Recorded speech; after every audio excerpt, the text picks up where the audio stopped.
আসসালামু আলাইকুম বন্ধুরা, আশা করি সকলেই ভালো আছেন।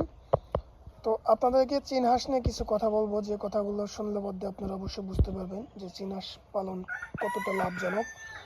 একটি জিনিস খেয়াল করেন, আপনি যত হাঁস মুরগি লালন পালন করেন তার মধ্যে সবচেয়ে বেশি লাভজনক হচ্ছে চীন হাঁস। চীন হাঁস অনেক বড় হয়, এর বাচ্চা এবং বড় হাঁসে অনেক চাহিদা বেশি, এর মাংস খেতে অনেক সুস্বাদ। সবচেয়ে বড় কথা হচ্ছে অন্য সব হাঁস মুরগির থেকে চীনা হাঁসের সবচেয়ে কম লাগে খাবার। চীনা হাঁস সবচেয়ে খাবার কম খায়। আমার যে এই হাঁসগুলো দেখতে পাচ্ছেন, এই হাঁসগুলো সকালে খায় না বললেই চলে। সকালে খায় না, এরা একমাত্র দুপুরে আর বিকেলে খায়। এরা দুপুরে এবং বিকেলে খায়, আর এদেরকে মোটামুটি আপনি যা দেবেন তাই খাবে, এরা খাওয়া কোনো সমস্যা নেই। তবে আরেকটু ভালো হতো যদি এরা ঘাস খেত, আসলে ঘাস তেমন একটা খায় না এরা।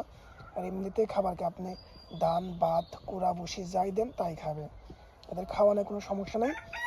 সবচেয়ে বড় কথা হচ্ছে এদের খাওয়া অনেক কম লাগে, এবং এই হাঁসের রোগটা অনেক কম। এই হাঁসের এমনিতে কোনো রোগ হয় না।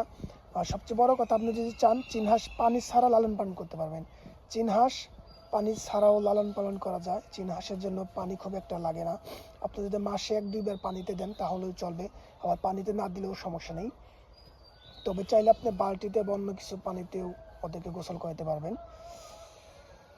তো এতবার একটা কথাই বলবো, আপনারা যারা চীন হাঁসকে এতদিন অনেক বোঝা মনে করছেন বা খাবার লাগে বেশি বা খরচ বেশি বলে লালন পালন করেন না, তাদেরকে বলবো চীন হাঁস বেশি বেশি লালন পালন করবেন।